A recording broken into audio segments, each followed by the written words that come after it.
Hello guys, আজকে অনেক দিন পরে আবার বাহিরে গিয়েছিলাম ফ্যামিলির সবাই খাবার খেতে। তো আমাদের এখানে একটা পিৎজা বার্গ নামে একটা রেস্টুরেন্ট হয়েছে। ওখানে ওরা মূলত পিৎজাটা অনেক বেশি বানায়। তো আমি ওখানে চলে গেলাম। আজকে সেট মেনু, ওনাদের একটা সেট মেনু ছিল। সেই সেট মেনুটা আমি একটা আপুর রিভিউতে দেখে খেতে গেলাম। তো ওখানে যাওয়ার যেই রাস্তাটা, তারপরে যেই লোকেশনটা, ওইটা আমি এখানে দেখাই দিলাম। আর সবচেয়ে বড় কথা হলো যে ওখানে তাদের খাবারের যেই মেনুটা ছিল এবং খাবারটা খেয়েছি, আমার কাছে মূলত অনেক বেশি ভালো লেগেছিল।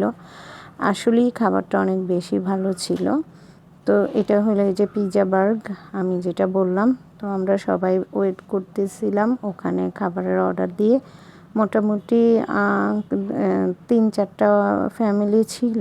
এটা হলো ওদের একটা সেট মেনুর যেই বুক, ওইটা দিল আমাদেরকে। এখান থেকে আমরা এই যে 390 টাকা যে সেট মেনুটা, সেটা অর্ডার করলাম। মিডল চিকেন থাকবে, তারপরে রাইস, তারপরে 2টা সবজি ছিল, তারপর ওদের একটা সালাদ ছিল। মূলত সব কিছু মিলে মেনুটা অনেক বেশি ভালো লেগেছে আমার। একজনে দুপুরে খাওয়ার জন্য খুবই ভালো ছিল। আর আমি তো সবসময় বললামই সবজি খেতে বেশি পছন্দ করি। ফুলকপির সাথে যে সালাডটা দিয়েছিল, আপনার সবজিটা ব্রোকলিও ছিল, আমার অনেক বেশি পছন্দের। ব্রোকলিটাও খেয়েছি আমি।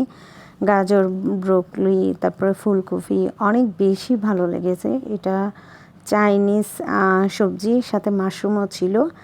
আর মোস্ট একটা ড্রিঙ্কস ছিল, যে ড্রিঙ্কটাকে বলে ব্লু ওশান।